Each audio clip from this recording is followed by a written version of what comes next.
Balima Mali kunnafoni jabarani lajɛbagaw cɛ ani muso denmisɛn ani mɔgɔkɔrɔba aw ni ɲɔgɔn kuma aw bisimila ko kura aw ka jɛmukan mandi kɛnɛ kan ni o ye cɛsiri bulon ye an y'o de fɔ aw ɲɛna ko cɛsiri bulon ye jɛmukan ye min bɛ dɔkɛlaw wele cɛ fara muso ka denmisɛn fara mɔgɔkɔrɔba kan ni e de y'a kanu ka wuli ka dɔ kɛ i yɛrɛ an ka kɛnɛ in b'i wele ayiwa o hokumu kɔnɔna la bi cɛsiri bulon wulila an taamana an ye yɔrɔjan boli an sera fo ɲamakɔrɔ an sera an balimakɛ dɔ ma ale ka baara bɛnnen bɛ finikala ma ayiwa anw kɔni ye kumagɛlɛ ye nka anw tɛ foyi dɔn finikala la dɛ an bɛna an balimakɛ ɲininka a bɛna a tɔgɔ n'a jamu fɔ ani k'a ka baara in k'o ɲɛfɔ an ɲɛna aw ni ne an ka jɛ k'an balimakɛ ka kumaw lamɛn pour que an bɛ se ka faamuyali caman sɔrɔ a la ne fa i ni ɲɔgɔn tɔgɔ ni jamu. Ne tɔgɔ Sulemani Dunbiya mais commune m'a appelé Mula. Ok, n balimakɛ Mula ne kɔni tɛ nin wele ko Sulemani komi i ko ko bɛɛ b'i wele ko Mula de Mula in yɛrɛ tɔgɔ nana cogo di? Bon Mula in tɛ bila tɔgɔ ye Mula in bɛ depuis n bɛ se k'a fɔ depuis 2006-2005 parce que a y'a sɔrɔ n bɛ terre parantiya la ni n kun ye jini san dɔrɔn n b'a sɛbɛn Mula bon finalement Mula in nana o cogoya de la fo ka n'a kɛ bon n y'a tɛgɛ dayɛlɛ n y'a sɛbɛn Mula Couture n taara n'o sɛbɛn de siɲɛ kelen quoi voilà. Ne fa i n'a fɔ i y'a fɔ cogoya min na ko i ye atelier dayɛlɛ baaraw ka ca Bamakɔ mais kun jumɛn de la e y'a kanu ka tailleur kɛ i ka baara ye? Parce que tailleur filɛ nin ye tailleur kanu bɛ n na a mɛnna bon n y'a ɲɛɲini fo ka n'a ɲɛ sɔrɔ awɔ. Mun yɛrɛ ye tailleur kanu don i la yala i ye dɔ de ye a la k'a baara kɛ ka don a la wa walima i y'a kanu ten ka don a la? Wa n ye dɔ de ye pour que a kanu donna n yɛrɛ la quoi n ye mɔgɔ dɔ de ye o de tailleur diya n ye. Ok n y'a faamuya Mula i n'a fɔ i yɛrɛ bɔra k'a fɔ i ko i ye i ka atelier dayɛlɛ an b'a fɛ k'a dɔn atelier in yɛrɛ dayɛlɛni ani ɲinan cɛ a bɛ sanji hakɛya joli bɔ bi? Bon a bɛ sɔn ka sanji 7 6 ɲɔgɔnna bɔ quoi a b'olu ni ɲɔgɔn cɛ awɔ. Ok i ka atelier dayɛlɛ wagati min na k'a daminɛ o wagati la fo ka na se bi ma yala i ni mɔgɔ wɛrɛw bɛ baara la walima i ka baara in kɔnɔna na i ni balimaw de bɛ k'a kɛ a ko a bɛ cogoya di? Bon baara in kɔnɔna la n balimaw b'a la parantiw b'a la i y'a faamuya voilà. Aw mɔgɔ joli de bɛ atelier in yɛrɛ kɔnɔna na? Bon pour le moment an mɔgɔ min a bɛ se mɔgɔ 9 mɔgɔ 8 ma awɔ. N y'a faamuya Mula n bɛna i ɲininka komi i ka baara bɛnnen don kalali de ma i ka atelier in kɔnɔna la yala aw bɛ musofiniw dɔrɔn de kala parce que ne ɲɛ bɛ nin na cogoya min na nin bɔlen kɔni bɛ musofini fɛ walima aw bɛ denmisɛnninw ta fɛnɛ kala ani cɛw a ko a bɛ cogo di walima aw b'a bɛɛ de kɛ wa walima aw ka baara bɛnnen bɛ mɔgɔ kelen ta de ma? Bon ne bɛ fini suguya bɛɛ kala mais n tɛ veste kala n'o tɛ pantalon muso taw cɛ taw denmisɛn ta ne b'a bɛɛ kɛ n tɛ veste de kala voilà. N y'a faamuya Mula an b'a fɛ k'i ɲininka fɛnɛ clientèle ko ta fanfɛla la yala i ka client bɛnnen bɛ an ka ban Maliba in kɔnɔna de ma wa walima client wɛrɛw b'i bolo i n'a fɔ jamanajanw kɔ kan ani an ka sous région na i n'a fɔ Burkina ni Sénégal ninnu a ko bɛ cogo di? Bon client bɛ n bolo kɔ kan u bɛ fini kala u bɛ taa feere Faransi Espagne olu mɔgɔw bɛ n bolo mais Sénégal ni fɛn ninnu o client tɛ n bolo awɔ. Mula i ka atelier in dayɛlɛni ani bi cɛw an b'a fɛ k'a dɔn i yɛrɛ ye gɛlɛya jumɛn de sɔrɔ i ka atelier in kɔnɔna la i ka baara in kɔnɔna na ani a ye nafa jumɛn lase e ma k'e bɛ se k'a fɔ ko alihamudulila depuis ni ye baara in daminɛ n ye nin nafa sɔrɔ a la gɛlɛya kɔfɛ? Bon n ye gɛlɛya belebele sɔrɔ a la parce que atelier dayɛlɛni a ko tun ma nɔgɔn dɔɔni parce que n'i y'a mɛn a bɛ atelier dayɛlɛ wari de b'i bolo ni wari t'i bolo a dayɛlɛli ma nɔgɔn ne yɛrɛ ka atelier dayɛlɛni a ko gɛlɛyara dɔɔni yɛrɛ yɛrɛ de mais n ye n débrouiller ka n débrouiller ka na machine 1 machine 2 fo ka na machine caya awɔ. I yɛrɛ ye nafa jumɛn de sɔrɔ i ka baara in kɔnɔna la bi k'o yɛrɛ ye nisɔndiya lase e ma ka hali bi courage don i la ka taa ɲɛ i ka baara in kɔnɔ? Bon n bɛ se k'a fɔ alhamdulilayi n ye nafa belebeleba sɔrɔ parce que n ye muso furu n ye denw sɔrɔ o y'a laɲini dɔw ye awɔ. Mula n'a fɔra bi ko e ka ladilikan di i balimakɛw ma fɔlɔ minnu bɛ yen nɔ n'u tɛ baara la u be kare kɔnɔ tɛ wuli la u tɛ ka foyi kɛ u yɛrɛ ye ko n ye nin kalan kɛ ni ma o baara sɔrɔ ko n tɛ baara wɛrɛ kɛ e bɛ se ka mun ladilikan lase u ma ani i tɔ minnu fɛnɛ bɛ yen n'olu bɛ couture baara kɔnɔna la ni o ye finikala ye i bɛ se ka ladilikan jumɛn lase olu fɛnɛ ma. Bon ne bɛ mun f'u ye dɔrɔn mun sigira n'u ye kalan kɛ n'u tilala diplôme b'u bolo bon sani k'u sigi u bɛ se ka boliboli kɛ ka métier filɛ nin métier tɛ su ye hali san 20 i san 30 i bɛ se ka métier kɛ diplôme b'i bolo n'i ka diplôme fɛnɛ i bɛ se ka i bɛ boliboli kɛ ne ka paranti dɔw yɛrɛ u tilala kalan na mais hali ni concours ye u t'u ka dossier déposer ne yɛrɛ filɛ n ye école kɛ n ye école ni n ka métier de don ɲɔgɔn na diplôme bɛ n bolo i m'a ye ne kɔni b'o de fɔ n balima jeunes ye u bɛ se ka métier degi i m'a ye n'i ye métier degi ni diplôme b'i bolo n'i sigi sani i sigi tɛ min na i bɛ se ka boliboli kɛ i bɛ taa métier dɔw degi tailleur tɛ fɛn wɛrɛ don i bɛ se ka métier dɔw kɛ ni concours bɛ i bɛ t'i ka dossier déposer o kɔni hakilina de ye.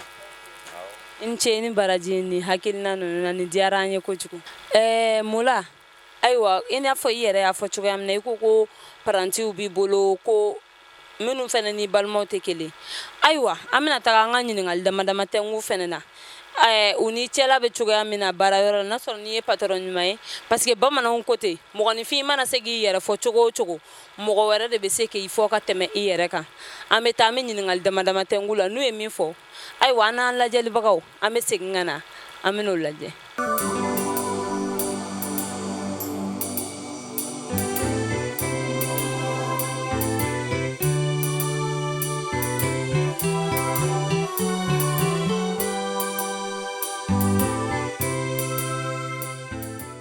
ne fa Manula tɔgɔ ni jamu Zumana Jara ne balimakɛ e yɛrɛ ka baara bɛnnen bɛ mun de ma Mula ka atelier kɔnɔna la.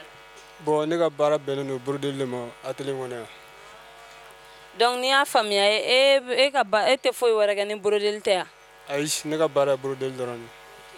E yɛrɛ hakilinata de ye mun ye Mula ka yala patron ɲuman don wa a b'aw minɛ cogo di aw ka jɛɲɔgɔnya bɛ cogo di. Bon ne tɛ se ka foyi fɔ Mula ka ni bonya tɛ depuis an ye baara daminɛ ɲɔgɔn fɛ fo bi a ka foyi ma deli ka se ma n b'a bolo baara la a mɛnna ne ko mun a b'a to n ta la ne yɛrɛ ko mun a b'a to n ta la n'a fana ko mun ne b'a to a ta la depuis an ye baara daminɛ fo bi bonya dɔrɔn de b'an cɛ.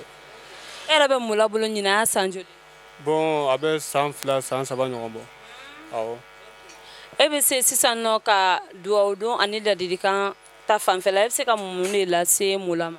Bon ne bɛ se ka ladilikan min f'a ye halisa a bɛ sira min kan a k'a cɛsiri parce que bi denmisɛnninya tɛ mɔgɔ tiɲɛ dɛ n'i ye baara min kanu i bɛ ɲɛ sɔrɔ de la ne filɛ ne ka kɔrɔ n'a ye mais ne b'a bolo baara la a bɛ ne bonya o kan quoi a bɛ baara min na a cɛsirilen don bɛɛ ka bonya b'a kan a yɛrɛ ka bonya bɛ bɛɛ kan. I ni ce ni baraji ni kuma ninnu na an la ne fa. Awa nula. Tɔgɔ ni jamu. Bon Cheikh Umar Bagayogo. Bagayogo kɛ e yɛrɛ ka baara bɛnnen bɛ mun de ma Mula ka atelier la. Bon simple kala dɔrɔn. Simple dɔrɔn. Awɔ. Ok e bɛ se ka mun de fɔ Mula yɛrɛ kan depuis ni fɔlɔ e yɛrɛ b'a bolo ɲinɛ a san joli. Bon a mɛnna dɔɔni mɛnɛ a mɛnna dɔɔni. Awɔ. Depuis ni aw ye baara daminɛ ɲɔgɔn fɛ o e ni Mula aw cɛla bɛ cogo di aw ka jɛɲɔgɔnya bɛ cogo di. Bon tiɲɛ kɔni na basi foyi ma don an ni ɲɔgɔn cɛ i m'a fɔ ma kabini an ye ɲɔgɔn dɔn basi foyi ma don an ni ɲɔgɔn cɛ bonya dɔrɔn quoi i m'a a taama se ma n taama se ma. Donc cela veut dire que patron ɲuman don. Voilà i m'a suwa. Ok donc sisan e bɛ se ka ladilikan jumɛn de lase Mula yɛrɛ ma. Bon a komi kuma ka gɛlɛn ma i m'a fɔ ma donc a bɛ se même kan dɔrɔn a ka continuer o fɛ i m'a a bɛ ɲɛ quoi. Ok n'Ala sɔnna o kɛlen don sa merci. An la ne fa. Manula. Tɔgɔ ni jamu. N tɔgɔ Umaru Tarawele. O yɛrɛ tɛ mɔgɔ ɲɛnama ko e yɛrɛ. Tarawele kɛ n ka jɔnkɛni e ni Mula bɛ baara la ɲinɛ a y'a san joli. Bon a san ka ca dɔɔni dɛ. Awɔ. E yɛrɛ ka baara bɛnnen bɛ mun de ma Mula ka atelier la. Bon n'a baara bɛnnen don simple kala dɔrɔn de ma. Simple. Ok depuis ni e ni Mula ye baara daminɛ ɲɔgɔn fɛ o yala aw cɛ jɛɲɔgɔnya bɛ cogo di patron ɲuman don wa a comportement bɛ cogo di e ta fan fɛ. N vraiment depuis an baara ɲɔgɔn fɛ patron ɲɛnama don problème foyi t'an ɲɔgɔn cɛ a bɛ n bonya an b'a bonya i m'a ye o dɔrɔn de b'an cɛ. Aw kana maloya k'a fɔ dɛ. Walayi. Ok n'a fɔra sisan k'e ka ladilikan fɔ Mula ɲɛna o yala e bɛ se ka ladilikan jumɛn fɔ an ɲɛna. Vraiment n bɛ ladilikan f'a ɲɛna a bɛ sira min kan hali bi a ka dɔ fara a kan tant ne ma dɔ fara a kan, a kana to bɔ a la quoi vraiment awɔ. Merci beaucoup. An la ne fa. N b'a nu la. Tɔgɔ ani jamu. Ne tɔgɔ Yakuba Tunkara. Ok, Tunkara kɛ. An kɔni ɲɛ b'i la mula ka télé kɔnɔ mais an ɲɛ t'e la mansin kɔfɛ dɛ. E fɛnɛ ka baara ye jumɛn ye mula fɛ? Bon ne teri de don. Han? Ouais. Ah, ok. Ça tombe bien, o yɛrɛ ɲɛna o. Sisan an kɔni y'a ka baarayɔrɔ mɔgɔw bɛɛ ɲininka. Olu bɛɛ kɔni ko k'a ka ɲi. Komi an y'a terikɛ dɔ sɔrɔ Lala, o n'a jogoni dɔ fɔ. An n'an filɛlibagaw bɛ se ka min sɔrɔ. E bɛ se ka mun de fɔ mula yɛrɛ kan? Bon ne bɛ se ka min fɔ mula ka ɲamakɔrɔ yan. Bon tiɲɛna défaut kɔni a bɛ se ka défaut b'a la mɔgɔ wɛrɛw bolo. Mais anw bolo sigida la yan défaut t'a kan. Han? O tuma e b'a fɛ k'a fɔ ko mula bɛ cogoya min na a ka télé kɔnɔ hali gɛrɛn fɛnɛ na a bɛ ten dɛ? Non o kelen don fan bɛɛ. Donc heure bɛɛ c'est bon? Heure bɛɛ. N'i y'a kɔri wagati o wagati a b'i laminɛ. Awɔ. Ok, e bɛ se ka ladilikan jumɛn de fɔ i terikɛ ɲɛna sisan? Bon ne bɛ ladilikan min fɔ a ye hali bi Ala ka mula sankɔrɔta ka dɔ fara mula ka tɔgɔ kan ka dɔ fara a ka baara kan ka dɔ fara a ka fɛn bɛɛ lajɛlen kan ne kɔni bɛ se k'o de fɔ a ye. Ok, merci beaucoup i ni ce i ni baraji. Boss, ça va? Ça va. E tɔgɔ? Bamusa Dunbiya. Dunbiya kɛ, e mun ye tɔnɔ mula ye? Ne fa. E fa de don wa? E fa bɛ se baara la kosɛbɛ wa? A b'e pari wa? Ni seli sera a b'e ka fini san. A bɛ se ka mun fɔ papa ye? An cɛ. Ani tile. Merci. An la ne ba. Nse an la. Zoli min yan ko kan ya? Awɔ dɔɔni. Tɔgɔ ni jamu? Ajaratu Koni. Ne balimamuso. E bɛ mula ka télé la, e fɛnɛ y'a ka apprenti dɔ de ya? Awɔ. E bɛ mula bolo ɲina a san joli? A bɛ san 3 bɔ dɛ. E yɛrɛ hakilinata ye mun de ye mula kan? I n'a fɔ atelier in kɔnɔna la, ne ɲɛ b'a la e kelen pe dɔrɔn de ye muso ye. Est ce que mula bɛ minɛ ka ɲɛ wa a bɛ cogo di, patron ɲuman don wa? Awɔ. Patron ɲuman don? Awɔ, patron ɲuman yɛrɛ don. Donc depuis ne e donn'a bolo, a ka foyi ma se e ma, aw ma kɛlɛ, aw ma foyi? Ayi, o ma kɛ. Ok, e bɛ se ka mun de fɔ sisan nɔ mula ɲɛna i ka patron? Ne kɔni tɛ se k'a sara. A ye min kɛ ne tɛ se k'a sara k'a ye. Donc Ala de b'a sara? Awɔ, Ala de b'a sara kɛ. Ok, merci beaucoup Zoli. Wala mula an nana. I yɛrɛ bɔra ka i ka denmisɛnninw ka kuma mɛn sisan. U bɛɛ lajɛlen kɔntannen don, u bɛɛ lajɛlen y'a yira an na ko i ye patron ɲuman ye. Ayiwa, mula sisan ni a ka di mɔgɔ ye ka e mula lasɔrɔ, i bɛ se ka téléphone numéro jumɛn de di? Sabula a bɛ se ka kɛ dɔ bɛ k'an ka nin jɛmukan in lajɛ, o yɛrɛ ɲɛ b'i la nin kalali la, i ka kalali bolo bɛ diya o ye, a ka d'a ye ka n'a ka fini kala, o b'i lasɔrɔ cogo di? Bon ni bɛ lasɔrɔ, ne bɛ lasɔrɔ numéro 61 38 94 93 o ye Maltel ye, Orange 83 21 13 32. Mula walisa ka jɛmukan yɛrɛ kucɛ o, folikan laban jumɛn de bɛ e bolo ka se ɲamakɔrɔkaw bɛɛ lajɛlen ma? Bon n bɛ ɲamakɔrɔkaw fo parce que u ye n bonya, fɛnɛ m'u bonya, u ka bonya bɛ n kan. Bon ni n'u cɛla n'u bɛ baara kɛ ɲɔgɔn fɛ, bila ko tɛ quoi, n'u bɛ baara ɲɔgɔn fɛ, u bɛ baara di yan, an bɛ baara kɛ ɲɔgɔn fɛ, n'u bɛɛ ka di. Merci beaucoup. Ok. Mula, sisan an bɔra ka taa i ka denmisɛnw ɲininka, u y'u hakilinata fɔ e kan.